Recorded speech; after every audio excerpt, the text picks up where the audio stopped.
Hello बच्चों, welcome once again.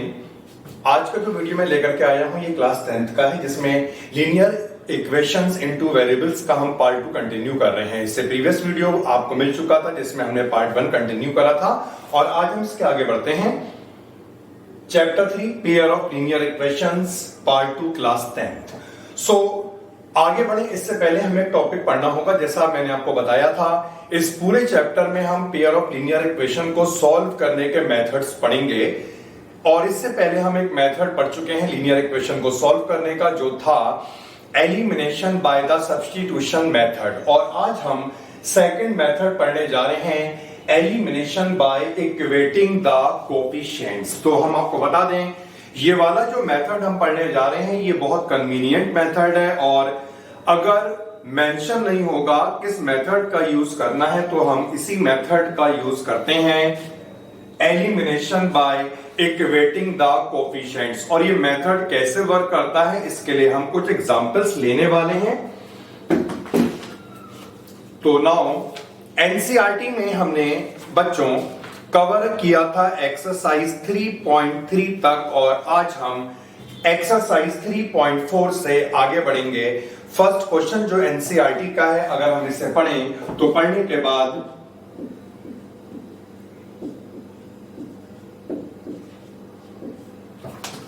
solve the following pair of linear equation by the elimination method and the substitution method। elimination method means यही जो मैंने आपको अभी describe करा है, लिखा है, डिस्क्राइब नहीं करा, मैं करने वाला हूं। और सब्स्टिट्यूशन मेथड वो है जो हम इससे पहले पढ़ चुके हैं। तो यहां पर जो प्रॉब्लम्स गिवन है इसमें हमें यूज करना है प्रीवियस मेथड का, सब्स्टिट्यूशन मेथड का और यही एलिमिनेशन मेथड का। सो हम प्रीवियस मेथड को यहां पे इंट्रोड्यूस नहीं करेंगे क्योंकि ऑलरेडी हम वो जान चुके हैं, यानी कि हम केवल इसी मेथड को समझेंगे, elimination by equating the coefficient. So first question का मैं यहां पे फर्स्ट पार्ट लिखता हूं और आपको इस मेथड के बारे में भी बताऊंगा। फर्स्ट पार्ट है x plus y is equal to 5 and second equation is 2x minus 3y is equal to 4। सो बच्चों, इक्वेटिंग द कोफिशिएंट का मतलब ये हुआ x और y के जो यहां पर कोफिशिएंट्स हैं, इन कोफिशिएंट्स को हम इक्वेट करेंगे, मतलब इक्वल बनाएंगे। तो इसका मेथड ये होता है, जैसे हम सेकंड इक्वेशन में देख सकते हैं, यहां पर x का कोफिशिएंट 2 है और फर्स्ट इक्वेशन में x का कोफिशिएंट 1 है। अगर यहां पर भी 2 होता और दोनों इक्वेशन को हम सब्ट्रैक्ट करते सो हम x को कैंसिल कर पाते और y को फाइंड कर पाते। तो किसी भी कोफिशिएंट को हम इक्वल बना सकते हैं, either the coefficient of x और द कोफिशिएंट ऑफ y। अगर हम फर्स्ट इक्वेशन को 3 से मल्टीप्लाई कर लें तो यहां पर भी ये 3y बन जाएगा और 3y और माइनस का 3y दोनों कैंसिल होंगे। तो इस तरह से हम कोफिशिएंट को इक्वल बनाते हैं। किसी भी एक इक्वेशन को हम मल्टीप्लाई करते हैं या किसी किसी केस में हमें दोनों इक्वेशन को भी मल्टीप्लाई करना पड़ सकता है। तो फिलहाल हमें यहां पर एक इक्वेशन को मल्टीप्लाई करना पड़ रहा है क्योंकि हम देख रहे हैं एक इक्वेशन को मल्टीप्लाई करने के बाद हम यहां पर कोफिशिएंट इक्वल बना सकते हैं x का या y का। और इसके बाद हमें देखना होगा उसमें साइन कैसा है। अगर दोनों में अपोजिट साइन होगा तब हम सब्ट्रैक्ट करेंगे और दोनों में अगर सेम साइन होगा तब हम जब दोनों में अपोजिट साइन होगा तब हम उसे ऐड करेंगे, क्योंकि प्लस और माइनस कैंसिल हो जाएगा और जब दोनों में सेम साइन होगा तब हम उसे करेंगे सब्ट्रैक्ट। सो मैं बच्चों क्वेश्चन को आगे कंटिन्यू कर रहा हूं। तो मैं फर्स्ट इक्वेशन को केवल यहां पर 3 से मल्टीप्लाई करना चाहूंगा, क्योंकि अगर मैं इसे 3 से मल्टीप्लाई करता हूं तो मुझे यहां पर 3y मिलेगा और ये माइनस का 3y है, दोनों को हम ऐड कर लेंगे और हम y को कैंसिल कर लेंगे। तो जब मैं फर्स्ट इक्वेशन को 3 से मल्टीप्लाई करूंगा तो बच्चों मुझे मिलेगा 3x plus 3y is equal to 15। Second equation को मैं ऐसी रहने दूंगा, इसे मैं बिल्कुल भी किसी से मल्टीप्लाई नहीं करूंगा क्योंकि यहां पर पहले से ही 3 बन रहा है। सो हमें यहां पर 2 इक्वेशंस मिल गई हैं। फर्स्ट वाली इक्वेशन में हम देख सकते हैं y का कोफिशिएंट और सेकंड वाली इक्वेशन में y का कोफिशिएंट दोनों इक्वल हो चुके हैं। अगर मैं इन दोनों इक्वेशन को ऐड कर लूं, ऐड का मतलब है सिंपली दोनों को प्लस करना। सो 3y प्लस का और माइनस का ये कैंसिल हो जाएगा, मुझे यहां पर मिलेगा 5x और इसे ऐड करने के बाद मुझे यहां पर मिलेगा 19, जिससे मैं x को निकाल पाऊंगा, यानी x आ जाएगा 19/5। तो एक बार अगर आपको x या y में से कोई भी वैल्यू मिल जाती है तो दूसरी वैल्यू को निकालने के लिए आप उसमें रिप्लेस कर सकते हैं। x की वैल्यू को आप फर्स्ट इक्वेशन में रिप्लेस कर सकते हैं या आप इसे यहां पर रिप्लेस कर सकते हैं। कहीं पे भी आप रिप्लेस करेंगे आसानी से आपको मिल जाएगा y। सो बच्चों ये मैंने x निकाल लिया है, रिप्लेस करके आप लोग y निकालिएगा। मैं आपको ले चलता हूं बच्चों नेक्स्ट क्वेश्चन की तरफ। एक मैं आपको थर्ड पार्ट कराऊंगा। So write down third part. 3x minus 5y 4 को मैं इधर ले जाऊंगा और ऐसे ही जो सेकंड इक्वेशन है ये हो जाएगी 9x minus 2y is equal to -7। तो बच्चों मैं यहां पर देख सकता हूं, अगर मैं यहां पर y का कोफिशिएंट इक्वल करना चाहूं तो मुझे क्या करना पड़ेगा, इस इक्वेशन को 2 से मल्टीप्लाई करना पड़ेगा जिससे ये 10 बन जाए, और सेकंड इक्वेशन को मुझे 5 से मल्टीप्लाई करना पड़ेगा क्योंकि जब ये 5 से मल्टीप्लाई होगा ये भी 10 बनेगा। ये तो तब होगा जब मैं y का कोफिशिएंट इक्वल करूंगा, लेकिन अगर मैं x का कोफिशिएंट इक्वल करूंगा तो ये मेरे लिए बहुत आसान हो जाएगा। कैसे आसान हो जाएगा, क्योंकि फर्स्ट इक्वेशन में यहां पर 3 है और मुझे यहां पर 9 बनाना है। सो 9 बनाने के लिए मैं फर्स्ट इक्वेशन को किससे मल्टीप्लाई कर दूंगा, 3 से। सो ये ज्यादा सिंपल रहेगा। जो ये यहां पर फर्स्ट इक्वेशन है, इस पूरी फर्स्ट इक्वेशन को मैं 3 से मल्टीप्लाई करूं और सेकंड इक्वेशन को मैं ऐसी रहने दूं। तो हो सकता है हमें दोनों को मल्टीप्लाई करना पड़े या हो सकता है हमें केवल एक को ही मल्टीप्लाई करना पड़े। नाउ 3 से मल्टीप्लाई करने पर ये मुझे मिलेगा 9x और ये मुझे मिलेगा 15y is equal to 12। Second equation को मैंने मल्टीप्लाई नहीं करा, ये ऐसी रहेगी 9x minus 2y is equal to -7। अब बच्चों मैं देख सकता हूं यहां पर दोनों का साइन पॉजिटिव है। अगर मैं दोनों को यहां पर ऐड करूंगा तो ये बढ़ जाएंगे, मतलब 18 हो जाएगा, कैंसिल नहीं होगा। ये कैंसिल कब होगा, जब मैं दोनों इक्वेशन को सबट्रैक्ट करूंगा। सो जब मैं दोनों इक्वेशन को सबट्रैक्ट करूंगा तो सबट्रैक्ट में क्या होता है, साइन चेंज हो जाते हैं। जैसे इस वाली इक्वेशन में से अगर मैं इसे सबट्रैक्ट कर रहा हूं, सो ये प्लस का 9 है, ये हो जाएगा माइनस का 9। ये माइनस का 2y है, प्लस का 2y हो जाएगा। ये माइनस का 7 है, ये प्लस का 7 होगा। अब ये दोनों इक्वेशन को मैं आसानी से सॉल्व कर लूंगा क्योंकि यहां पर 9x प्लस का है, ये 9x माइनस का है। अगर मैं दोनों को सबट्रैक्ट करता हूं तो ये प्लस माइनस कैंसिल हो जाएगा। क्योंकि मैं सबट्रैक्ट कर रहा हूं तो साइन चेंज हुआ। अब जो साइन चेंज है वही कंसीडर करते हैं। जैसे माइनस का 15y और ये प्लस का 2y, वी गेट माइनस का 13y एंड 12 प्लस 7, क्योंकि साइन चेंज हो गया, ये प्लस का हो गया। 12 प्लस 7 वी गेट 19। और अगर हम यहां से y निकालते हैं तो y निकालने के बाद मुझे मिलेगा -19/13, जिसे मैं किसी भी इक्वेशन में रिप्लेस करके x को फाइंड कर लूंगा। सो हमने देखा बच्चों काफी सिंपल मेथड था, बस हमें क्या करना है, कोफिशिएंट को इक्वल बनाना है और जब कोफिशिएंट इक्वल बन जाते हैं उसके बाद देखना होगा साइन कैसा है, हमें सबट्रैक्ट करना पड़ सकता है या हमें ऐड करना पड़ सकता है एज पर द कंडीशन। सो मैं इसके आपको बच्चों 2 ही पार्ट करवाता हूं क्योंकि आगे बहुत सारी वर्ड प्रॉब्लम्स हैं और जितनी भी वर्ड प्रॉब्लम्स हैं सब में हम इसी मेथड का यूज करने वाले हैं। तो हम आगे मूव कर रहे हैं क्वेश्चन नंबर 2 की तरफ। ये एक्सरसाइज है 3.4। सेकंड क्वेश्चन, इस चैप्टर में वर्ड प्रॉब्लम्स काफी सारी हैं तो आपको उस पर कंसंट्रेट करना है क्योंकि बोर्ड पॉइंट ऑफ व्यू से वर्ड प्रॉब्लम्स काफी बच्चों इंपॉर्टेंट होती हैं। ओके, नाउ सेकंड क्वेश्चन का हम फर्स्ट पार्ट कंटिन्यू करते हैं। If we add 1 to the numerator and subtract 1 from the denominator, a fraction reduced to 1, it becomes 1 upon 2. If we only add 1 to the denominator, what is the fraction? तो हमने इससे पहले भी पढ़ा था बच्चों, जब भी फ्रैक्शन आएगा तो हमें यहां पर मेंशन करना पड़ेगा न्यूमरेटर और डिनोमिनेटर क्या है। सो हमने यहां पर न्यूमरेटर को x मान लिया और हमने डिनोमिनेटर को y मान लिया। इस कंडीशन में बच्चों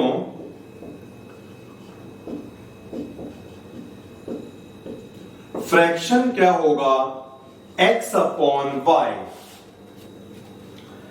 अब कंडीशंस को हम अप्लाई कर रहे हैं तो हम यहां पर लिख सकते हैं according to condition, according to problem, according to question. If we add 1 to the numerator, numerator हमारा x है, अगर हम इसमें 1 ऐड करते हैं and subtract 1 from the denominator, denominator में से अगर हम 1 को सब्ट्रैक्ट करते हैं, फ्रैक्शन रिड्यूस टू 1। इसका मतलब है, रिड्यूस का मतलब होता है सॉल्व करने के बाद। रिड्यूस का मतलब यहाँ पे माइनस नहीं हुआ क्योंकि बात फ्रैक्शन की हो रही है। जैसे मान लीजिए एक फ्रैक्शन यहाँ पर सपोज करो 2 अपॉन 4 है, तो रिड्यूस करके कितना हो जाएगा, ये 1 अपॉन 2 हो जाएगा। तो यही यहाँ पर मतलब है, फ्रैक्शन 1 में रिड्यूस हो रहा है, इसका मतलब है ऑन सिंप्लीफिकेशन वी गेट 1। सो यहाँ पर फ्रैक्शन कितना होगा, 1।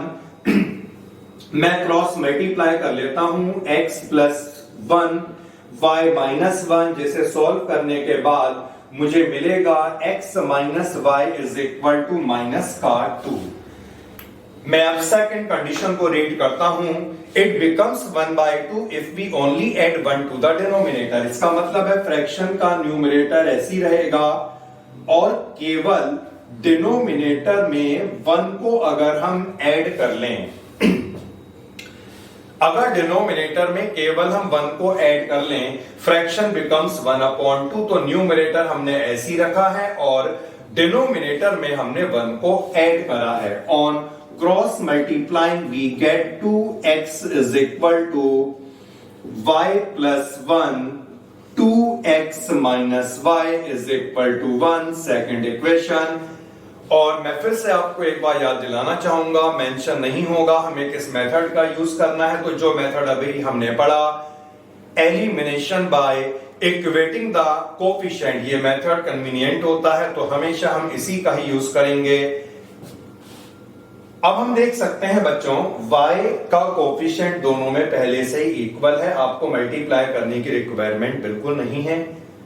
दोनों में साइन सेम है, यानी दोनों में माइनस का साइन है। जब तक साइन चेंज नहीं होगा ये कैंसिल नहीं होगा। साइन चेंज कब होता है, जब हम सब्ट्रैक्ट करते हैं। सो दोनों इक्वेशन को हमें सब्ट्रैक्ट करना है, जैसे ये इक्वेशन लिखी हुई है और ये वाली इक्वेशन को मैं यहां पे लिख रहा हूं, x minus Y is equal to minus 2।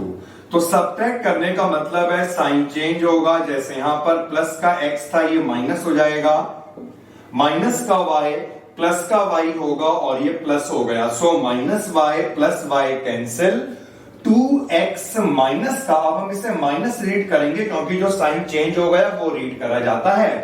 तो हमें यहां पर x मिलेगा and 1 plus 2 is equal to 3।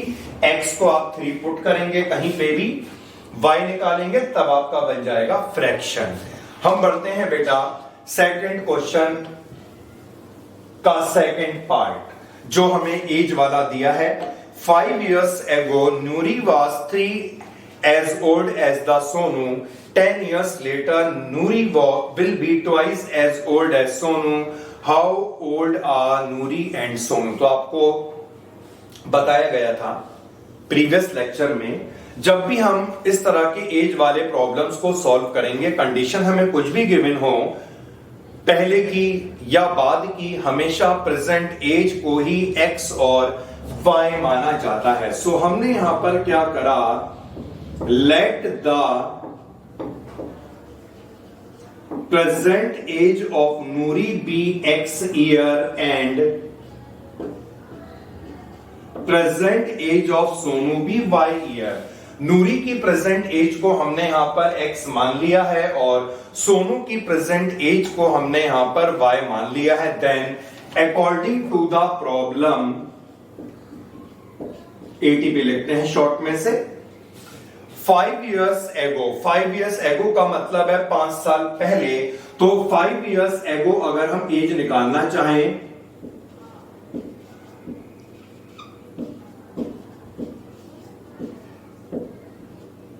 तो 5 years ago अगर हम एज निकालना चाहें, यानी 5 साल पहले की अगर हम एज निकालना चाहें तो एज क्या होगी? जो नूरी की एज है इसमें 5 ईयर कम हो जाएगा, मतलब 5 years ago the age of Noori was x minus 5 और सोनू की एज में 5 years माइनस होंगे।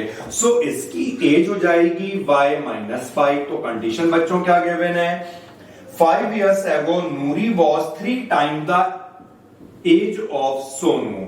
हम इसे आसानी से मल्टीप्लाई कर सकते हैं, ये मैं आपके लिए छोड़ रहा हूं। अब सिंपल इक्वेशन बनेगी, मल्टीप्लाई करने के बाद मैं सेकंड इक्वेशन पे आऊंगा और सेकंड कंडीशन जो हम देख सकते हैं वो है 10 years लेटर की 10 साल बाद। 10 साल बाद यानी कि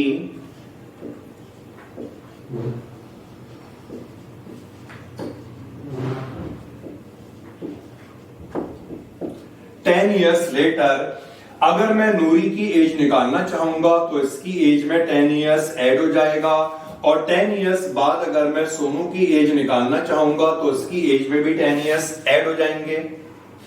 नूरी will be twice as old as Sonu. तो नूरी की एज सोनू की एज की डबल होगी, तो डबल हम यहां पर लिखेंगे, तभी एज ज्यादा होगी। कितनी ज्यादा होगी? 2 times the age of Sonu. तो आसानी से आप ये कर सकते हैं और मैं आगे बढ़ूंगा थर्ड पार्ट में। इसका जो थर्ड पार्ट बच्चों इसका आने वाला है, इस तरह के क्वेश्चन इंपॉर्टेंट भी हैं और ऐसी प्रॉब्लम को हमने प्रीवियस कवर भी नहीं करा है।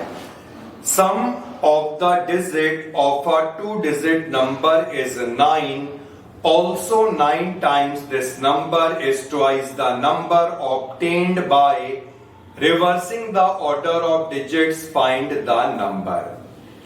2 digit नंबर जब भी गिवन होगा, जैसे अगर हम एक एग्जाम्पल मानते हैं, अगर हमारा 2 digit नंबर 52 है तो हमें इसमें ये मेंशन करना पड़ेगा कौन सी डिजिट यूनिट प्लेस पे है और कौन सी डिजिट टेंस प्लेस पे है, क्योंकि जब भी 2 digit नंबर होगा वो तभी बनेगा जब यूनिट प्लेस भी हमारे पास होगी और टेंस प्लेस भी हमारे पास होगी।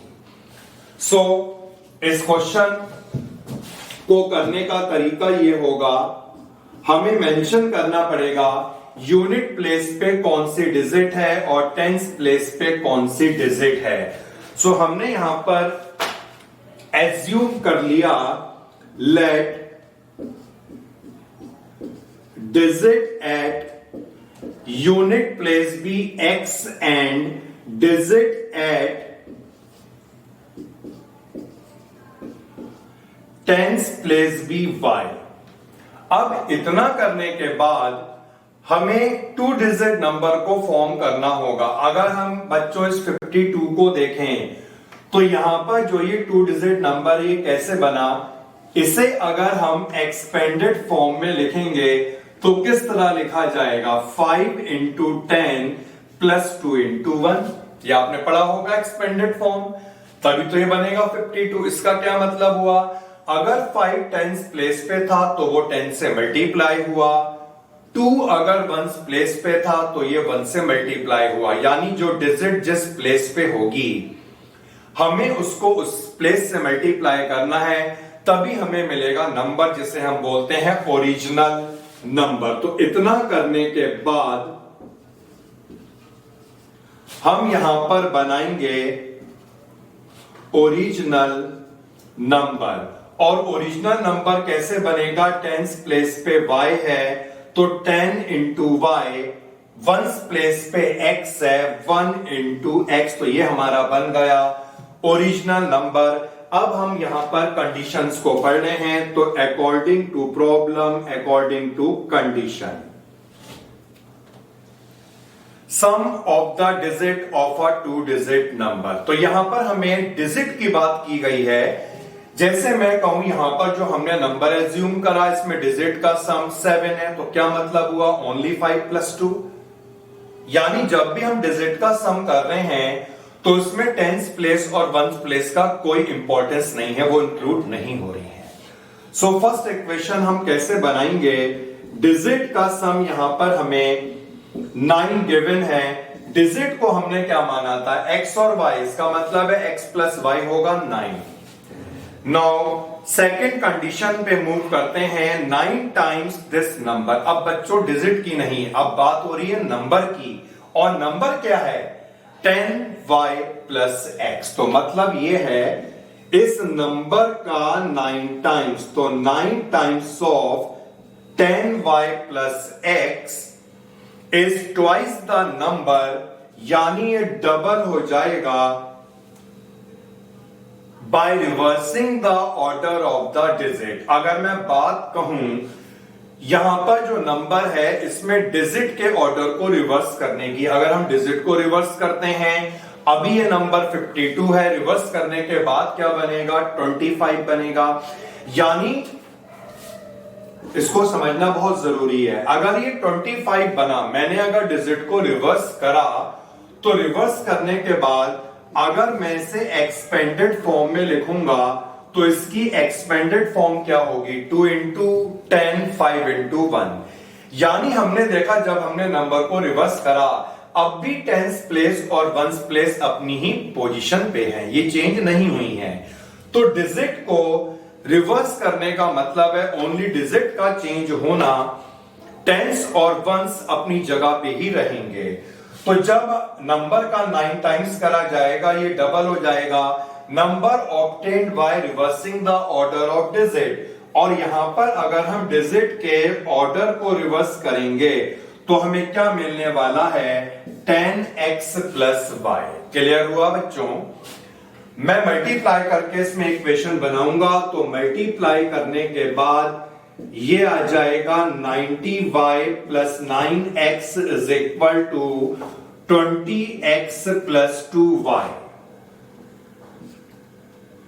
देन इसे हम यहां पे लाएंगे तो 90y और ये इधर आएगा minus 2y, we get 88y and 20y, ये 20x माइनस 9x, तो हमें मिलेगा यहां पर 11x, और 11 से हमने यहां पर 8 को कैंसिल कर लिया है, यानी मुझे मिलेगा x is equal to 8y। Equation number ये आ चुकी है सेकंड। सो हम यहां पर देख सकते हैं क्योंकि हमारे पास यहां पर x की वैल्यू 8y है, सो आसान रहेगा अगर हम यहां पर सब्स्टिट्यूशन मेथड का यूज करें, यानी मैं x को 8y इसमें लगाऊंगा, सो मुझे y आसानी से मिल सकता है। तो मैंने बच्चों यहां पर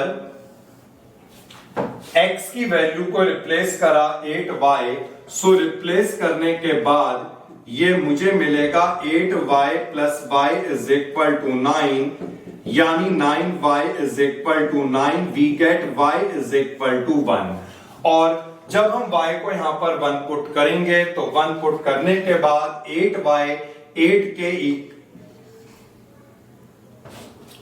और 1 मिनट, क्योंकि हमने y को यहां से निकाला है, सो y मुझे 1 मिला, तो y की वैल्यू को सेकंड या फर्स्ट किसी में भी रिप्लेस करके हम x को निकाल सकते हैं। तो अगर y1 में यहां पर रिप्लेस करने वाला हूं तो मुझे क्या मिलेगा x is equal to 8।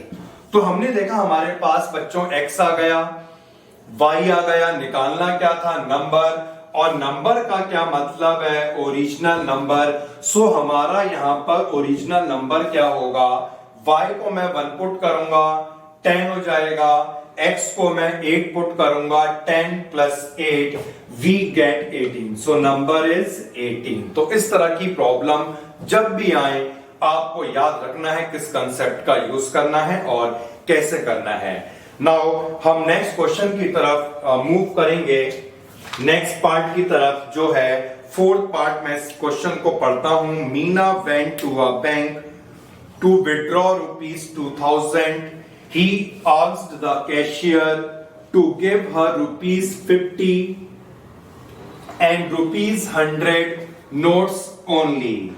Meena got 25 notes in all find how many notes of ₹50 and ₹100 she received। देखिए क्वेश्चन को हम समझ रहे हैं, टोटल नोट जो से रिसीव हुए वो हुए 25 और इसमें दो तरह के नोट थे, एक तो नोट थे इसमें ₹50 के और एक थे ₹100 के।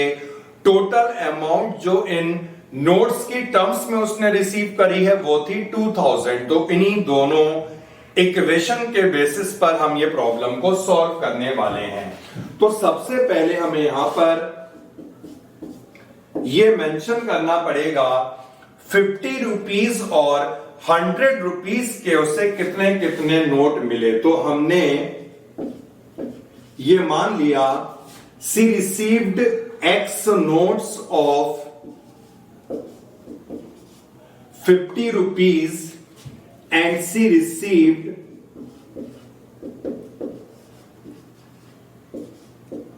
Y notes of ₹100। यानी ₹50 के उसे X नोट्स मिले और ₹100 के उसे Y नोट्स मिले। तो टोटल नोट जो उसे रिसीव हुए वो कितने थे? 25। इसका मतलब है डिफरेंट क्वांटिटी के जो से नोट्स रिसीव हुए हैं, अगर हम इनका सम करें सो हमें क्या मिलने वाला है? 25 मिलने वाला है। सेकंड इक्वेशन जो हम बनाएंगे वो अमाउंट के बेसिस पे बनाएंगे। अगर मान लिया ₹50 के उससे X नोट मिले तो ₹50 की टर्म में उसे कितनी अमाउंट मिली? जैसे मान लेते हैं ₹50 के अगर हमारे पास सपोज 10 नोट हैं तो अमाउंट कितनी हुई? 50 into 10। और इसी तरह ₹100 के अगर हमारे पास 7 नोट हैं तो ₹100 की टर्म्स में अमाउंट कितनी हुई? 100 into 7। तो इसी तरह से ₹50 के अगर X नोट रिसीव हुए, ₹100 के अगर Y नोट रिसीव हुए तो ₹50 की टर्म्स में कितनी अमाउंट मिली? 50 into X। और ₹100 के अगर Y नोट्स मिले तो ₹100 की टर्म्स में उसे कितनी अमाउंट मिली? 100 into Y। और टोटल अमाउंट जो उसे मिली है वो है 2000 के इक्वल। इसे बच्चों हम 50 से डिवाइड कर लेंगे। तो जब हम इसे 50 से डिवाइड करेंगे ये आएगा X + 2Y = 40 और ये हमने बना दिया है इक्वेशन नंबर 2। आप देख सकते हैं दोनों में X का कोफिशिएंट पहले से इक्वल है, दोनों का साइन सेम है। आपको क्या करना पड़ेगा? सबट्रैक्ट, आसानी से हो जाएगा। 4th पार्ट के बाद we move to 5th part.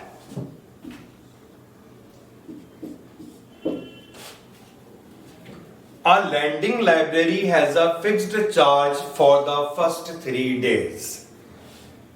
पहले 3 दिनों का जो चार्ज है वो फिक्स्ड है and an additional charge for each day thereafter. उसके बाद हर एक दिन का एडिशनल चार्ज लगेगा। सरिता ने ₹27 को पे करा जब उसने बुक को 7 डेज रखा और सुसी ने ₹21 को पे करा अगर उसने बुक को 5 डेज रखा।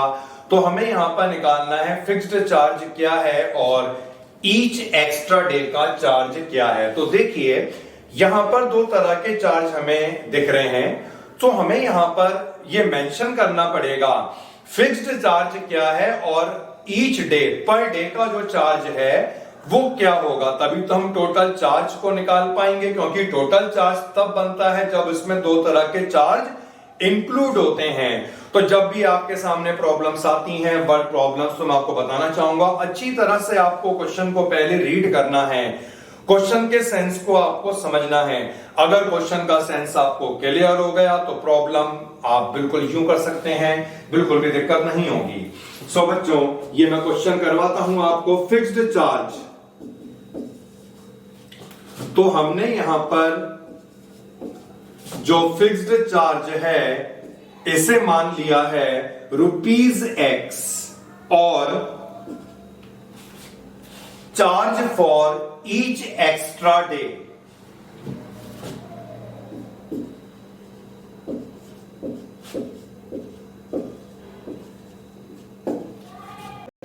₹X and charge for the each extra day be ₹Y। अब हम कंडीशन को फॉलो करेंगे। तो इसमें हमें क्या गिवन है, Sarita paid ₹27 for a book kept for 7 days। अगर उसने बुक को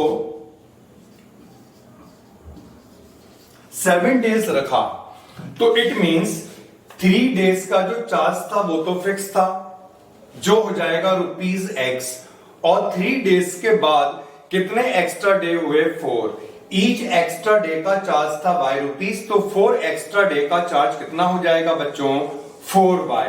then according to the problem equation कैसे बनेगी, x plus 4y is equal to 27 rupees, equation number first. So फिर से बता दें आपको एक बार, 7 days को बुक को रखा गया है, 7 days का मतलब है 3 days का जो चार्ज है वो तो फिक्स्ड है, जो हो जाएगा ₹X, और 3 days के अलावा एक्स्ट्रा डे कितने हुए, 4, क्योंकि 7 - 3 हो जाएगा 4, और ईच एक्स्ट्रा डे का चार्ज है ₹Y, सो 4 एक्स्ट्रा डे का चार्ज होगा 4Y, जिनका सम होगा 27 के इक्वल। सेकंड कंडीशन में सुसी paid ₹21 if she kept book for the 5 days। अगर 5 days बुक को रखा जाता है तो 3 days का जो चार्ज है वो तो फिक्स है, ₹X रहेगा, और 5 - 3 करने पे हमें 2 मिलेगा, यानी एक्स्ट्रा डे कितने हो गए, 2 हो गए। सो इनका जो टोटल चार्ज होगा वो कितना बनेगा, ₹21। सो दो इक्वेशंस को हमने फॉर्म कर लिया।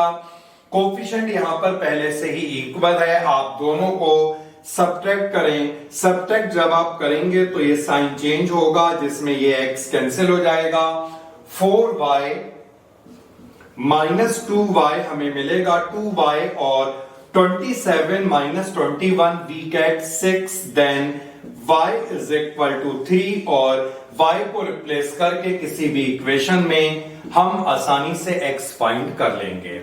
सो बच्चों यहां तक हमने कवर करा, अब हम मूव करते हैं नेक्स्ट टॉपिक की तरफ। तो इससे पहले हम एक्सरसाइज पढ़ें, हमें एक और मेथड समझना पड़ेगा इक्वेशन को सॉल्व करने का। तो फिर से मैं एक बार रिपीट करना चाह रहा हूं, इक्वेशन को सॉल्व करने के 2 मेथड हम पढ़ चुके हैं, substitution method and second method is elimination method by equating the coefficient. अब हम थर्ड मेथड में आ रहे हैं, और जो थर्ड मेथड इक्वेशन को सॉल्व करने का है ये कहलाता है cross multiplication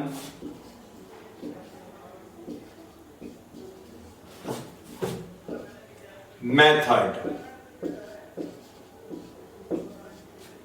cross multiplication method. तो इस मेथड में हम एक डायरेक्ट फॉर्मूला पढ़ेंगे, जिस फॉर्मूले को अप्लाई करके हम x और y को फाइंड करेंगे। तो ये फॉर्मूला किस तरह से याद रखना है ये मैं आपको पूरा बताऊंगा, ये ट्रिक है याद रखने की, इसे आप अच्छी तरह देखें।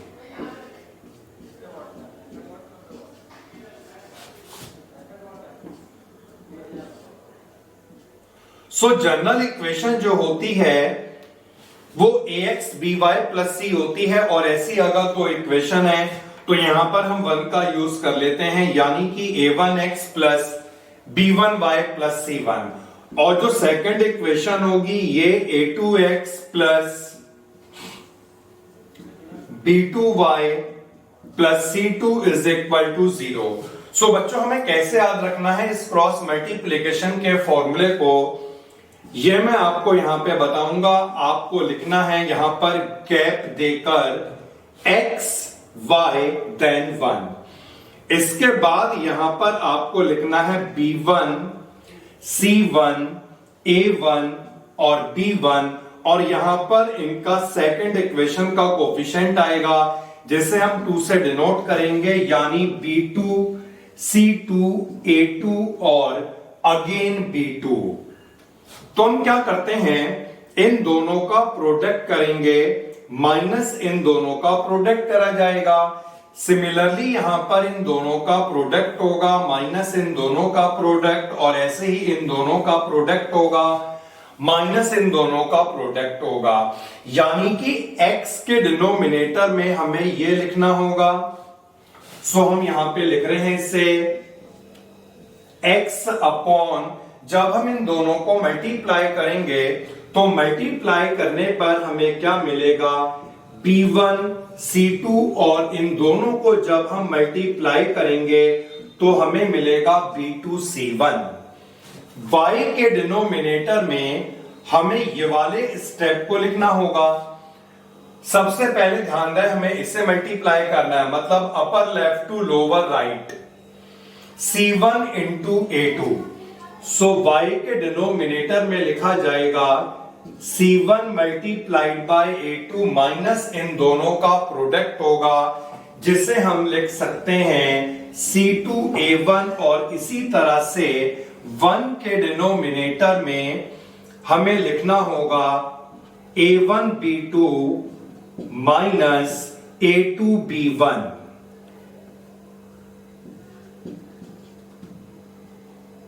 सो ये बच्चों याद रखने का तरीका है, x के डिनोमिनेटर में क्या आएगा, y के डिनोमिनेटर में क्या आएगा, और जो कांस्टेंट क्वांटिटी 1 है इसके डिनोमिनेटर में क्या आएगा। इसके बाद नेक्स्ट स्टेप सुनिएगा, हम यहां पर इन दोनों को इक्वेट करेंगे। आफ्टर दैट हमें इन दोनों को इक्वेट करना है। जब हम यहां पर इस दोनों टर्म को इक्वेट करेंगे तो ये पूरा यहां पर मल्टीप्लाई हो जाएगा, यानी कि x की जो वैल्यू आपको मिलने वाली है, ये x की वैल्यू क्या होगी, ये मल्टीप्लाई होने के बाद यहां पर आ जाएगा b1 c2 minus b2 c1 divided by 1 के डिनोमिनेटर में जो था a1 b2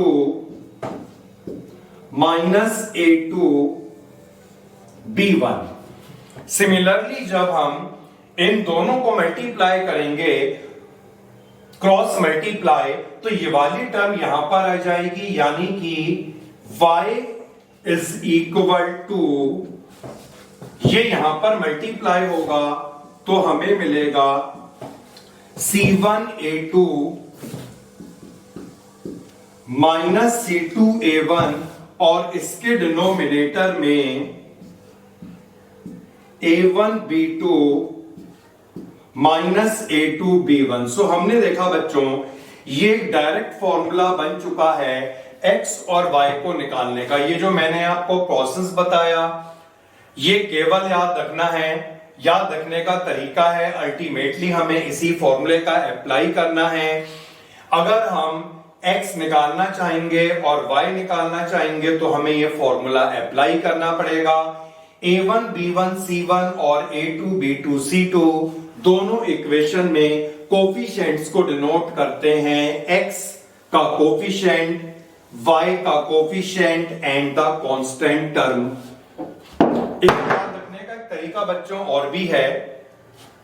तो ये तो हो गया डायरेक्ट मेथड, सीधे हम इस फॉर्मूले को अप्लाई करें, याद ना रहे तो हम इस तरह के प्रोसेस को अप्लाई कर सकते हैं। और याद रखने का मैं आपको एक मेथड और बताता हूं। जैसे आपको x की वैल्यू निकालनी है तो आपको क्या करना है, हम यहां पर देख सकते हैं जो x का कोफिशिएंट दोनों इक्वेशन में है वो a1 और a2 आएगा, तो इससे आपको हटा देना है, मतलब a1 a2 को आपको कंसीडर नहीं करना है। क्या बचा यहां पर b और c, तो आपको लिखना है bc माइनस bc। डिनोमिनेटर दोनों का सेम है तो ये आपको याद रखना पड़ेगा। डिनोमिनेटर में दोनों के आएगा a1 b2 minus a2 b1, और यहां पर आपको लिख देना है 1 2 2 1। तो आपका ये फॉर्मूला बन जाएगा x is b1 c2 minus b2 c1 upon a1 b2 minus a2 और b1। सिमिलरली अगर आपको y निकालना है तो इसका भी एक तरीका हो सकता है। कैसे याद रखना है, y का कोफिशिएंट दोनों इक्वेशन में b1 b2 है, तो आप इसे हटाएं इसके बाद आपको क्या मिला सी, तो आपको क्या लिखना है सी ए सी नहीं सी ए, तो यहां पर आपको लिखना है सी ए माइनस सी ए, डिनोमिनेटर क्योंकि दोनों का सेम है तो ये ऐसे ही रहेगा a1 b2 minus a2 b1, और यहां पर आपको लिख देना है 1 2 2 1, सो आपको फॉर्मूला मिल जाएगा y is c1 a2 minus c2 a1 upon a1 b2 minus a2 b1। सो इस तरह से हम बच्चों याद रख सकते हैं कि किस तरह से हम x और y का फॉर्मूला बनाएं, और इस क्रॉस मल्टीप्लिकेशन में डायरेक्ट फॉर्मूला ही हमें अप्लाई करना है। तो बच्चों अब हम एनसीईआरटी में आगे बढ़ते हैं और क्रॉस मल्टीप्लिकेशन के कुछ क्वेश्चंस करते हैं। सो एक्सरसाइज 3.5,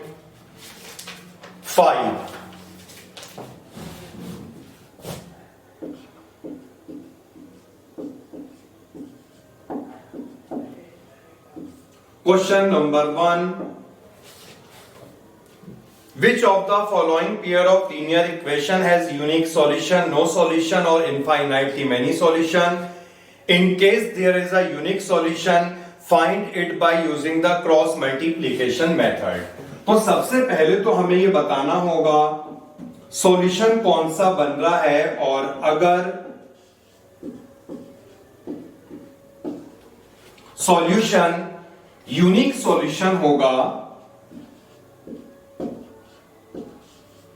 देन उस सॉल्यूशन को हमें फाइंड करना है। सो मैंने बच्चों ये क्वेश्चन को यहां पे नोट कर लिया है, फर्स्ट इक्वेशन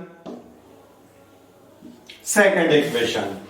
तो सबसे पहले ये बताना होगा सॉल्यूशन कौन सा बन रहा है, और वो बताने के लिए हमें रेशियो को देखना होगा। सो रेशियो तभी निकलेगा जब हम सारी वैल्यूज को फाइंड करेंगे। a1 यहां पर x का कोफिशिएंट है 1 होगा, b1 यहां पर y का कोफिशिएंट है -3 होगा, और जो कांस्टेंट टर्म है वो हुआ करती है c1। After that a2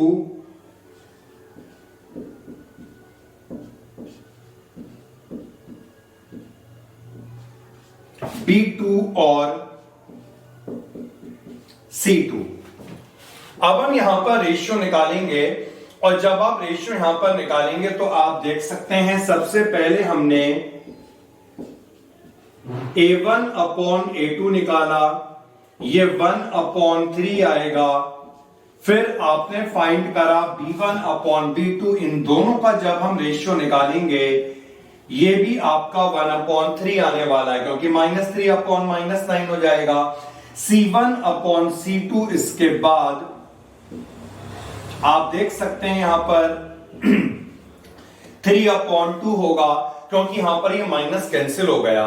so a1 upon a2 is equal to b1 upon b2 which is not equal to c1 upon c2। और ऐसे केस में क्या हुआ करता था, नो सॉल्यूशन हुआ करता था।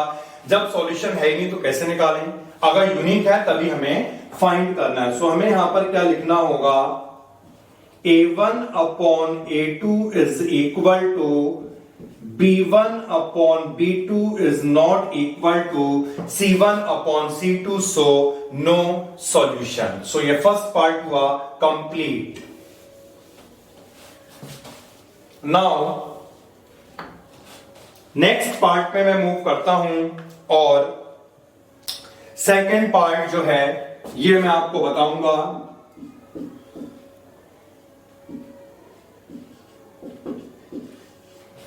इज इक्वल टू 5 गिवन है, और जो हमने फॉर्मूला पढ़ा था उसमें सारी टर्म लेफ्ट हैंड साइड में थी। सो आपको 5 को यहां पे इधर लाना होगा, ये -5 बन जाएगा। Then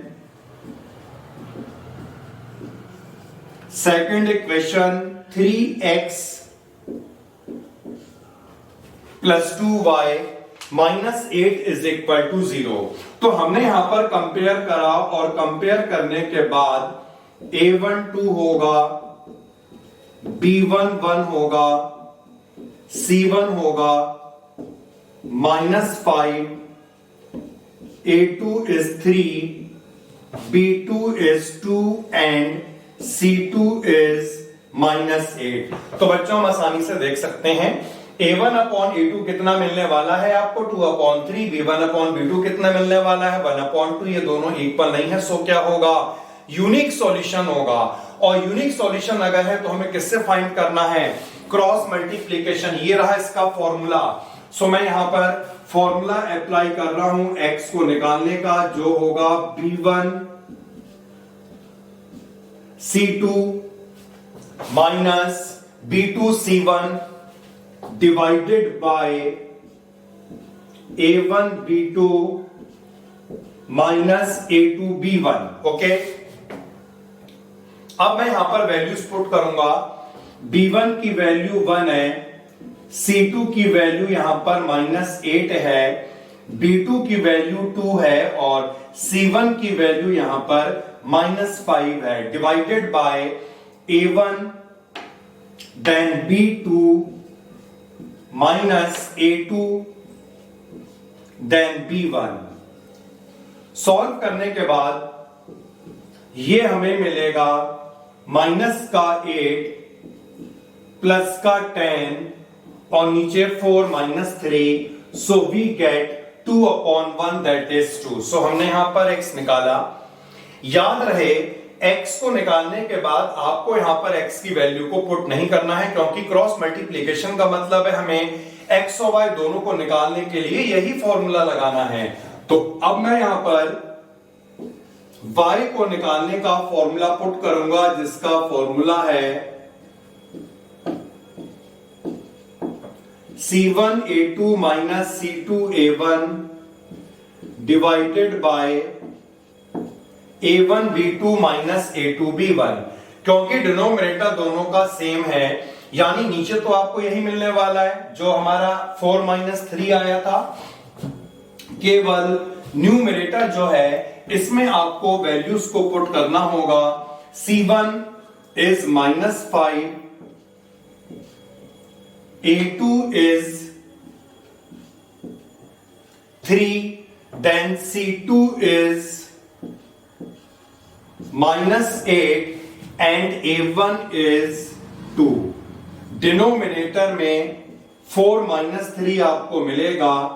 we get -15 plus 16/1 we get on solving 1। So ये बहुत सिंपल है, आपको केवल फॉर्मूला याद करना है और फॉर्मूला याद करने के बाद आपको सारी वैल्यूज को इसमें अप्लाई कर देना है। तो रिमेनिंग पार्ट्स ये आपके लिए हैं, आप इसे पूरा करें, अपडेट करें। In case you have any doubt then आप व्हाट्सएप कर सकते हैं, उसमें आप पूछ सकते हैं।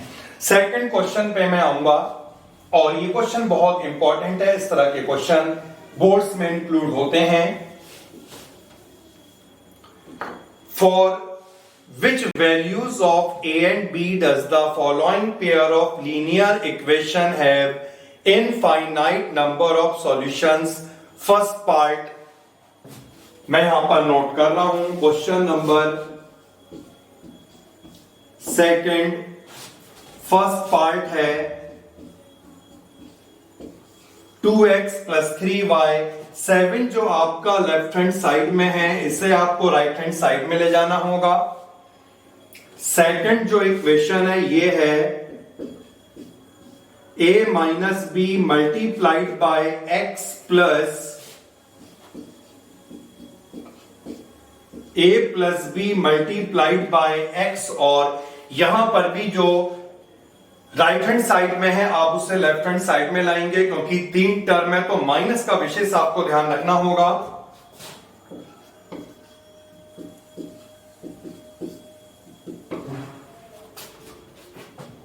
तो अच्छी तरह समझें, हमें यहां पर a और b फाइंड करना है। कंडीशन हमें क्या गिवन है, इनफाइनाइटली मैनी सॉल्यूशन, जिसका हम फॉर्मूला पढ़ चुके थे। क्या था फॉर्मूला इनफाइनाइटली मैनी सॉल्यूशंस का? If a1 upon a2 is equal to b1 upon b2 is equal to c1 upon c2। तो सबसे पहले हम a1 b1 c1 और a2 b2 c2 तो निकाल लें।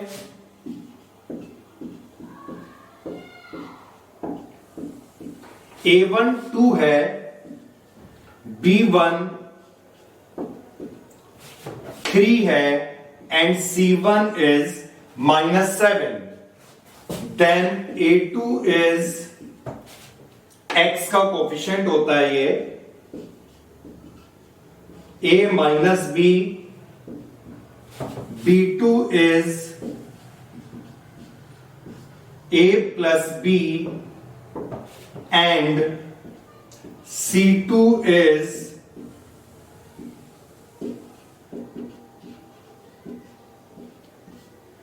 ये माइनस साइन। इतना करने के बाद आपको यहां पे लिखना होगा, मेंशन करना होगा, इक्वेशन के इनफाइनाइटली मेनी सॉल्यूशंस कब होते हैं? If A1 upon A2 is equal to B1 upon B2 is equal to C1 upon C2, then applying values, A1 यहां पर 2 है और A2 है a minus b, B1 3 and B2 is a plus b, C1 is -7 and C2 is 3a plus b -2। सो बच्चों क्या करना है, तीनों रेशियो इक्वल हो गए। जब तीनों इक्वल हैं तो हम किन्हीं को भी कंपेयर कर सकते हैं। सबसे पहले हम फर्स्ट टू रेशियो को कंपेयर कर रहे हैं, जो इस तरह से लिखा जाएगा 2 upon a minus b, 3 upon a plus b, on cross multiplying we get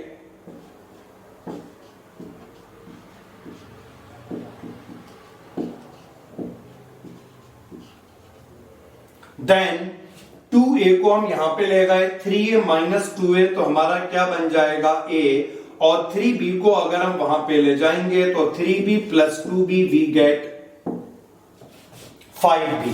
first equation आ गई। सेकंड इक्वेशन हम कैसे बनाएं? हमारे पास दो ऑप्शन है, हम इन दोनों को भी कंपेयर कर सकते हैं और क्योंकि तीनों रेशियो इक्वल हैं तो हम इन दोनों को भी कंपेयर कर सकते हैं। तो मैं फिलहाल यहां पर लास्ट के टू रेशियोज को कंपेयर करने वाला हूं।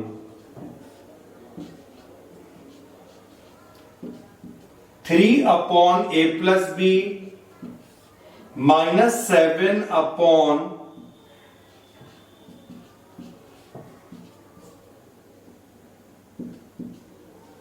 ये माइनस हमने कैंसिल कर लिया है, then on cross multiplying we get 9a,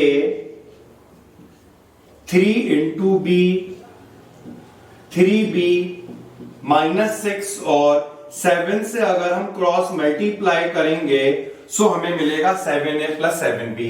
इस 7a को हम यहां ले जाते हैं, 9a माइनस 7a 2a हो जाएगा, b को हम यहां पे लाएंगे 3b माइनस 7b और 6 को हम यहां पे ले गए। इसे हम देख सकते हैं 2 से डिवाइड कर लेंगे। जब भी ऐसा केस आएगा अगर इक्वेशन रिड्यूस हो सकती है सो आपको उसे रिड्यूस भी करना है कैलकुलेशन आसान करने के लिए। सो मैं इसे 2 से डिवाइड कर रहा हूं, 2 minus 2b is equal to 3। Second equation, तो मेरे पास यहां पर बच्चों दो इक्वेशन आ गई है, ये रही एक इक्वेशन और ये है सेकेंड इक्वेशन। अगर मैं दोनों इक्वेशन को सॉल्व कर लूं तो मुझे a और b दोनों मिल जाएगा और हम देख सकते हैं क्योंकि हमारे पास यहां पर a की वैल्यू है तो मैं इस a को यहां पे पुट करना चाहूंगा। a को मैंने यहां पे रिप्लेस करा, a की जगह 5b आ जाएगा। सो we gate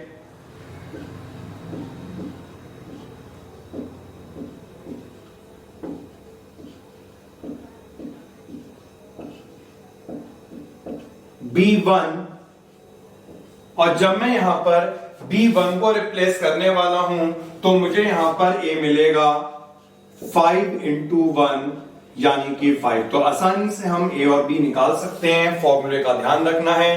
and calculation second part की अगर हम बात करते हैं बच्चों तो सेकंड पार्ट में भी हमें कांस्टेंट निकालना है K if we have given equations have no solution. So second part,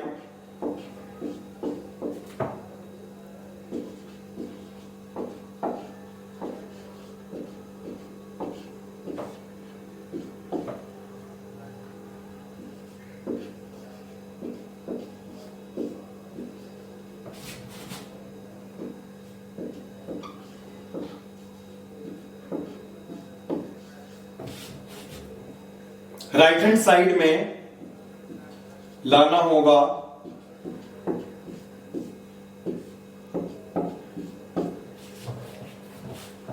सो हमें यहां पर गिवन है नो सॉल्यूशन, इसके लिए फॉर्मूला चेंज होगा, नो सॉल्यूशन वाली कंडीशन लगने वाली है। इन दोनों को हम राइट हैंड साइड में लाते थे, यानी जब ये इधर आएगा C1 -1 होगा और जब ये इधर आएगा C2 में ये पूरा माइनस लगने वाला है। तो मैं यहां पर वैल्यू निकाल रहा हूं A1 B1 and C1 -1, then A2 2K -1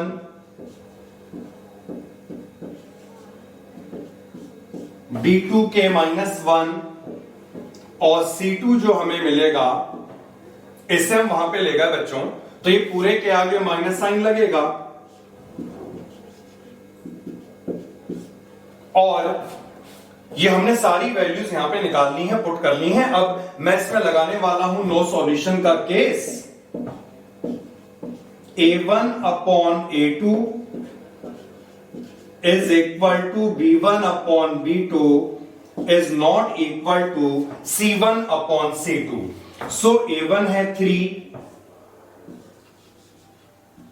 A2 है 2K -1, B1 है 1 और B2 है K -1, C1 है -1 and C2 is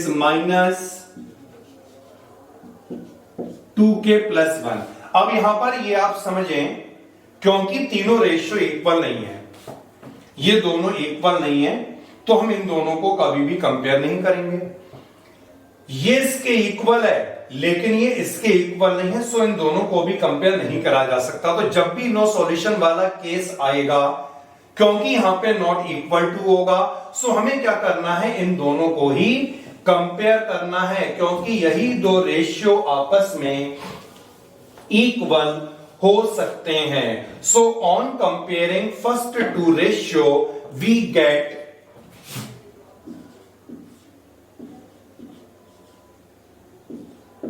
three upon 2K -1 is equal to 1 upon K -1। और यहां पर मैं क्रॉस मल्टीप्लाई करूंगा, जिससे मल्टीप्लाई करने पर 3K -3 आएगा और यहां पर 2K -1 आएगा। सो मुझे यहां पर K मिल जाएगा 2। ओके बच्चों,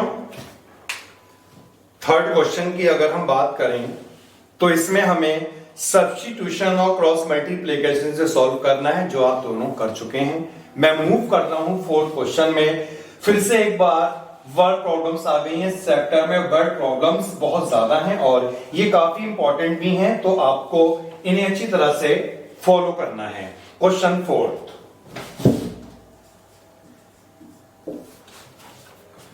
फर्स्ट पार्ट बच्चों में पढ़ता हूं। A part of monthly hostel charge is fixed and the remaining depend on the number of days one has taken food in the mess। जो हॉस्टल का मंथली चार्ज है उसमें एक चार्ज तो फिक्स है और दूसरा डिपेंड करेगा कितने दिन मेस में फूड लिया गया। अगर एक स्टूडेंट ए फूड लेता है 20 डेज का तो वो 1000 पे करता है, और दूसरा स्टूडेंट भी जो 26 डेज फूड लेता है, ए फूड लेता है 20 डेज के लिए तो वो इतना पे करता है। यानी 20 डेज उसने अगर फूड लिया तो उसने कितना पे करा, 1000 रुपीज। और फूड अगर 26 डेज लिया तो उसने पे कितना करा, 1180। काफी सिंपल सा क्वेश्चन है। जो हॉस्टल का फिक्स्ड चार्ज है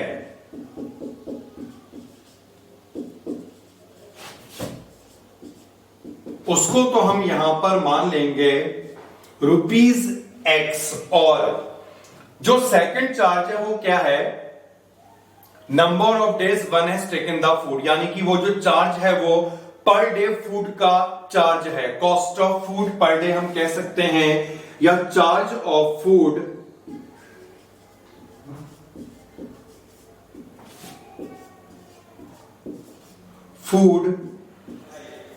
पर डे, जिसे हमने यहां पे मान लिया है Y रुपीस के इक्वल। अब कंडीशन बहुत सिंपल सी है, 20 डेज अगर फूड लिया, इतना पे करा, 20 डेज फूड का क्या मतलब है, जो फिक्स चार्ज था वो तो दिया होगा X रुपीस, और 1 डे फूड का चार्ज अगर Y है तो 20 डे फूड का चार्ज कितना होगा, 20Y। दोनों को अगर हम ऐड कर देंगे तो ये टोटल चार्ज 1000 रुपीस के इक्वल बन जाएगा। सेकंड वाले केस में 26 डेज अगर फूड लिया गया तो 1180 पे करा, तो 1180 का मतलब हुआ फिक्स चार्ज जो इसमें था वो लगा, और 26 डेज का चार्ज लगा 26Y, दोनों का हमने टोटल करा 1180 आएगा। सिंपल सा क्वेश्चन है, आप इसे अपने आप सॉल्व करेंगे आसानी से, माइनस करेंगे, सब्ट्रैक्ट करेंगे, x कैंसिल होगा, you get y, and y replace करने के बाद you get x। Second part बच्चों में नहीं करवाऊंगा, उसका रीजन ये है फ्रैक्शन वाले हम ऑलरेडी बहुत कर चुके हैं। मैं मूव करता हूं थर्ड पार्ट में।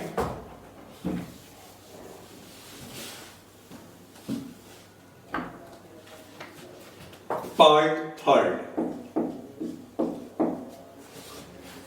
Yash scored 40 marks in a test, getting 3 marks for each right answer, losing 1 for wrong answer. Had 4 marks been awarded for the correct answer and 2 deducted for incorrect, उसको इतने marks मिले। हमें निकालना है question कितने थे पूरे टेस्ट में। तो यहां पर जो भी उसने राइट आंसर मार्क करे हैं, number of right answer that he mark, उसके तो हम x मान लेंगे, और जो उसने रॉन्ग मार्क करे हैं, जो उसके रॉन्ग हुए हैं, उसे हम मान लेंगे y। तो अगर हम ये मान लेते हैं राइट आंसर जो उसने मार्क करे हैं वो x है, और जो इनकरेक्ट है वो y है, तो बहुत सिंपल सी इक्वेशन बनने वाली है। देखिए 40 मार्क्स मिले, राइट आंसर के लिए 3 मार्क्स मिला। राइट आंसर अगर टोटल x है तो कितने मार्क्स उससे मिले, रॉन्ग आंसर के लिए उसने 1 मार्क लूज करा। रॉन्ग आंसर उसने कितने दिए, y अगर दिए, इनकरेक्ट अगर y थे तो 1 के लिए 1 मार्क लूज हुआ, y के लिए कितने लूज हुए, -y। अगर हम दोनों को ऐड कर लें तो how many marks he get, इतने तो उसको करेक्ट मिले, इतने उसने लूज करे, इतने मार्क्स गेन करे, इतने लूज करे, दोनों को माइनस करके। और ऐसी नेक्स्ट इक्वेशन आप आसानी से बना सकते हैं। 4 मार्क करेक्ट के लिए मिले,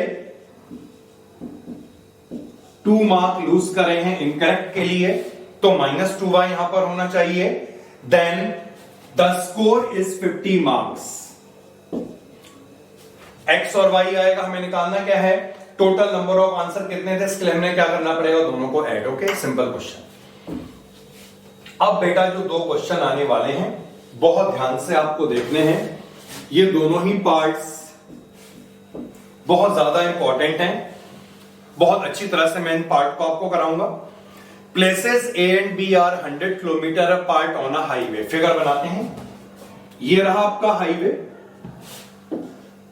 A और B 2 प्लेसेस हो गई, इनके बीच का डिस्टेंस आपको कितना गिवन है, 100 kilometre apart. One car start from the point A and another from the point B at the same time. एक ही टाइम में एक कार यहां से स्टार्ट होती है, एक यहां से स्टार्ट होती है। If they travel in the same direction at different speed, दोनों की स्पीड अलग अलग है। अगर ये सेम डायरेक्शन में ट्रेवल करते हैं, सेम का मतलब है ए कहां जाएगा, इस तरफ, और ये बी कहां जाएगा, ये भी मान लो इस तरफ आगे जा रहा है। तो ये मिलते हैं 5 घंटे बाद, यानी कि जब दोनों सेम डायरेक्शन में जाएंगे, ए भी इस तरफ जाएगा और जो बी होगा ये भी इस तरफ जाएगा, ये 5 घंटे बाद मिलते हैं। अगर ये एक दूसरे की तरफ ट्रेवल करते हैं, if they travel towards each other, मतलब ए कहां जाएगा, बी की तरफ, और बी कहां आएगा, ए की तरफ, तो ये कितने घंटे बाद मिलेंगे, 1 आवर बाद। तो हमें निकालना है दोनों कार की स्पीड क्या थी। तो फिर से एक बार क्वेश्चन का सेंस मैं क्लियर कर रहा हूं। हाईवे में 2 पॉइंट हमें गिवन है A and B that are 100 kilometre apart. एक कार इस पॉइंट से स्टार्ट होती है, दूसरी कार इस पॉइंट से स्टार्ट होती है। दोनों अगर सेम डायरेक्शन में ट्रेवल करते हैं डिफरेंट स्पीड के साथ तो ये 5 घंटे बाद मिलेंगे, और दोनों अगर एक दूसरे की तरफ ट्रेवल करते हैं तो ये मिलेंगे 1 घंटे बाद। हमें निकालना है दोनों की स्पीड क्या थी। तो बच्चों कैसे करना समझिए। जो कार ए पॉइंट से स्टार्ट हुई है, स्पीड ऑफ कार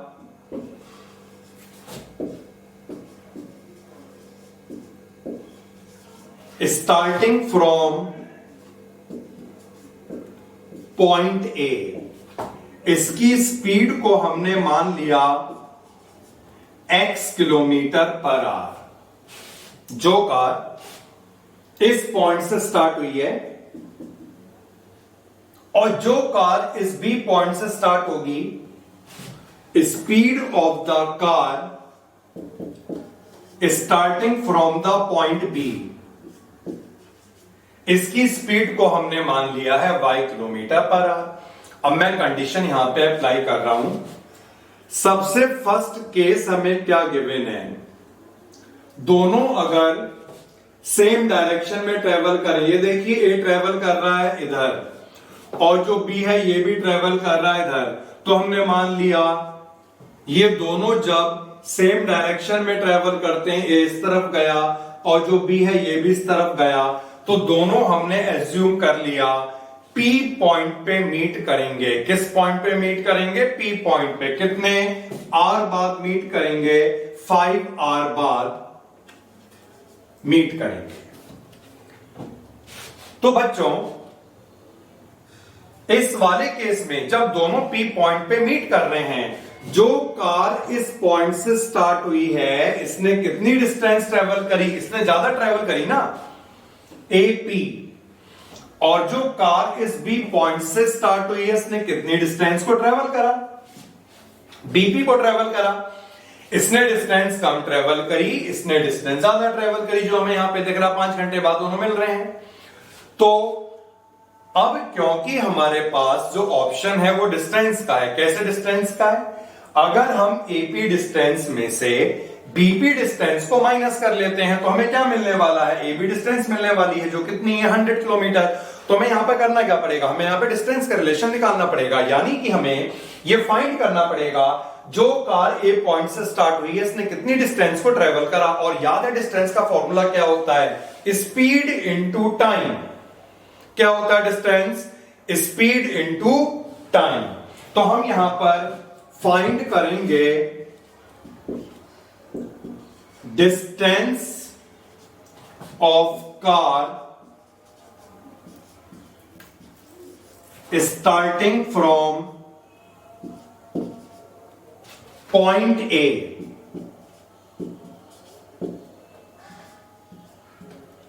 और जो कार ए पॉइंट से स्टार्ट हुई है इसने कितनी डिस्टेंस को ट्रेवल करा? AP। और डिस्टेंस क्या होती है? Speed into time. इसकी स्पीड कितनी है? x। कितना टाइम लगा? 5 आवर। यानी AP कितना आएगा? इसी तरह से ये फाइंड करा जाएगा distance of car starting from the point B, और इस कार ने कितनी डिस्टेंस को ट्रेवल करा? BP। ये डिस्टेंस कैसे निकलेगी? Speed into time. क्या था इसका टाइम? स्पीड क्या थी इसकी? कितना होना चाहिए? इक्वेशन हम कैसे बनाएं? AP में से अगर हम BP को माइनस कर लें, AP में से अगर हम BP को माइनस कर लें सो हमें AB मिलने वाला है। अब AP कितना है? 5x। और BP कितना है? 5y। AB कितना है? 100। इस इक्वेशन को अगर हम 5 से डिवाइड कर दें सो हमें मिलेगा x minus Y is equal to 20। तो एक कंडीशन का हमने बच्चों यूज करा और हमने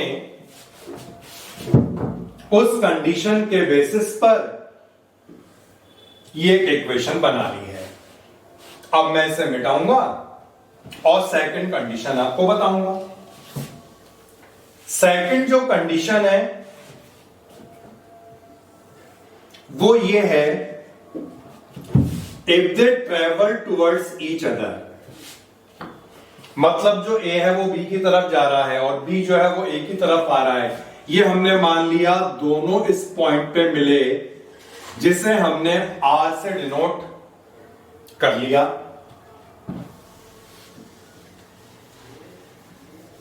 तो ये सेकंड केस,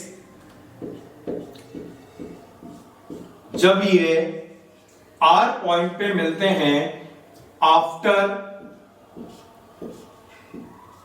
1 आवर, 1 घंटे बाद, जो कार इस पॉइंट से स्टार्ट हुई है, इस कार ने कितनी डिस्टेंस को ट्रेवल करा, और जो कार बी पॉइंट से स्टार्ट होगी इसने कितनी डिस्टेंस को ट्रेवल करा। इसने डिस्टेंस ट्रेवल करी ए आर, और डिस्टेंस क्या होती है, स्पीड इनटू टाइम। स्पीड कितनी है इसकी x, और टाइम कितना लगा 1 इंटू एक्स। सिमिलरली इसने डिस्टेंस ट्रेवल करी B R, speed into time. Speed कितनी है इसकी y, टाइम कितना लगा 1 आवर, तो 1 into Y.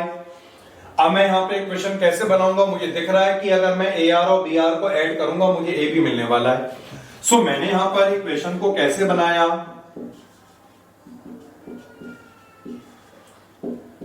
A R plus B R is equal to A B. A R कितना है बच्चों x, और बी आर कितना है y, ए बी कितना था 100।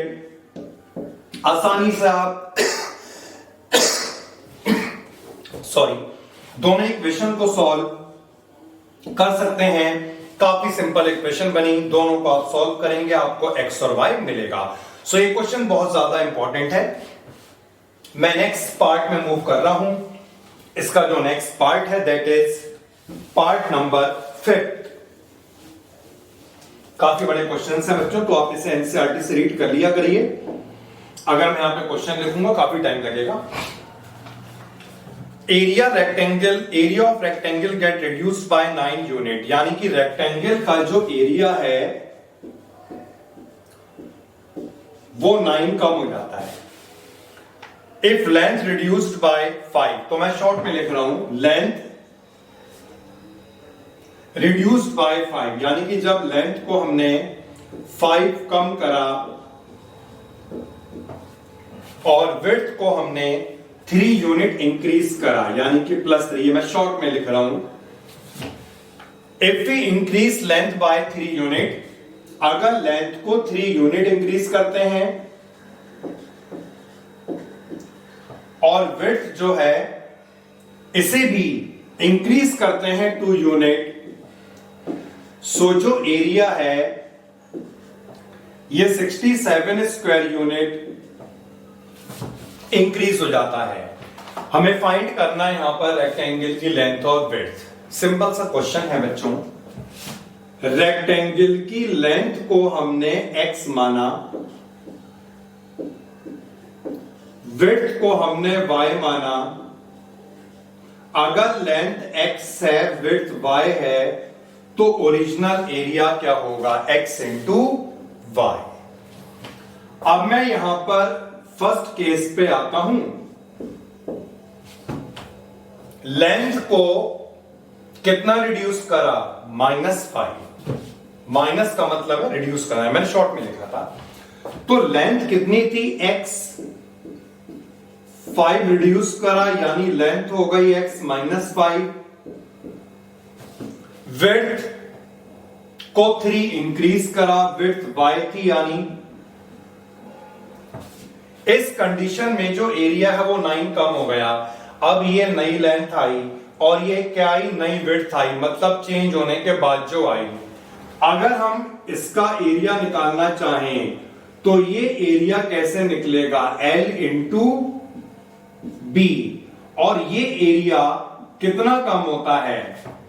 9 कम होता है। किससे 9 कम होगा? पुराने वाले से तो कम होगा। प्रीवियस ओरिजिनल एरिया कितना था? एक्स वाई, इससे 9 कम हो जाता है, यानी एक्स वाई माइनस 9। अब मैं इसे मल्टीप्लाई कर रहा हूं, तो मल्टीप्लाई करने के बाद मुझे मिलेगा X Y plus 3x minus 5y minus 15 X Y minus 9। ये मैंने एक्स वाई कैंसिल करा है। सो फाइनल इक्वेशन जो आएगी 3x माइनस 5y, 15 को यहां पे लाऊंगा माइनस 9 और प्लस 15, तो मुझे क्या मिलने वाला है? 6। Equation number 1। ये थी बच्चों फर्स्ट कंडीशन। अब जो सेकंड कंडीशन है वो आप ध्यान दीजिए। जो लेंथ है इंक्रीज करी जाती है 3 और जो विड्थ है ये इंक्रीज करी जाती है 2। एरिया 67 बढ़ गया। अब एरिया कैसे निकलेगा? जब लेंथ चेंज हुई, एरिया चेंज, ब्रेथ चेंज हुई, तो एरिया भी तो चेंज होगा। तो इसका एरिया कैसे निकलेगा? L into B. और ये एरिया 67 इंक्रीज हुआ किससे? किससे इंक्रीज हुआ? पुराने वाले से। पहले कितना था? X Y. अब कितना होगा? X Y plus 67। तो मैं मल्टीप्लाई कर रहा हूं, X Y plus 2x plus 3y plus 6 X Y plus 67। X Y cancel होगा, तो इक्वेशन क्या मिलेगी? 2x प्लस 3y, 67 माइनस 6, तो हमें मिला यहां पर 61। दो इक्वेशन बन चुकी हैं बच्चों। एलिमिनेशन यहां पे हम लगाएंगे और मैं क्वेश्चन आपको पूरा करवा रहा हूं, यहां पे करवाता हूं इस समय। सो मैं यहां पे लिखूंगा पहले फर्स्ट इक्वेशन को,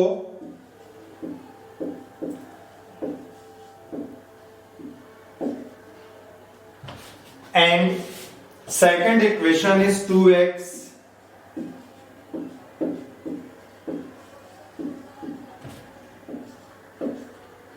सो मैं यहां पर देख सकता हूं कोफिशिएंट इक्वल नहीं हो रहे हैं, और जैसे हमने इससे प्रीवियस क्वेश्चंस करे हैं उसमें हमने केवल एक को मल्टीप्लाई करा, इक्वल हो गया था, लेकिन यहां पर ऐसा नहीं हो रहा है। सो हम क्या करेंगे? अगर हम इसे 2 से करें 6 बन जाएगा, इसे 3 से करें ये 6 बन जाएगा, या अगर हमें y का इक्वल करना है तो हम इसे 5 से मल्टीप्लाई करेंगे 15 और इसे 3 से मल्टीप्लाई करेंगे 15। दोनों ऑप्शन हमारे पास हैं। तो फिलहाल मल्टीप्लाई कम से कम करना पड़े, इसलिए मैं क्या करूंगा? इसे 2 से मल्टीप्लाई करूंगा और इसे मल्टीप्लाई करूंगा मैं 3 से। तो 2 से मैंने मल्टीप्लाई करा, मुझे यहां पे क्या मिला? 2 इंटू 3 6x माइनस 2 इंटू 5, और इसे मैंने 3 से मल्टीप्लाई करा 6x plus 9y is equal to 3, और 3 इंटू 6 हो जाएगा 18। ओके बच्चों, अब क्योंकि यहां पर दोनों का साइन सेम है, साइन डिफरेंट होगा तभी तो कैंसिल होगा। डिफरेंट कब होगा? जब हम सब्ट्रैक्ट करेंगे। तो हम सब्ट्रैक्ट कर रहे हैं, इसके लिए साइन चेंज होते हैं। प्लस का ये माइनस, ये भी माइनस, ये भी माइनस, ये कैंसिल, माइनस 10y और माइनस 9y, ये आ जाएगा माइनस का 19y, और इसे हम माइनस करेंगे तो साइन माइनस का क्योंकि बड़ा है ये माइनस का आएगा। 3 माइनस 2 1, 8 माइनस 1 7, और यहां पे 1। ओके बच्चों, और माइनस कैंसिल करने के बाद y यहां पर हम निकाल सकते हैं। So we get y is equal to 9। अब मुझे y मिला, मैं y को कहां लगाऊंगा? इस वाली इक्वेशन में लगा सकते हैं, कहीं पे भी आप लगा सकते हैं, लेकिन आप देख रहे हैं यहां पे आप लगाएंगे तो इक्वेशन ज्यादा बड़ी है, तो बेहतर होगा हम इसे ओरिजिनल फॉर्म में लगाएं। जैसे हम यहां पे लगाते हैं इसे, सो हमें क्या मिलने वाला है? 3 into x minus 5 into 9 is equal to 6,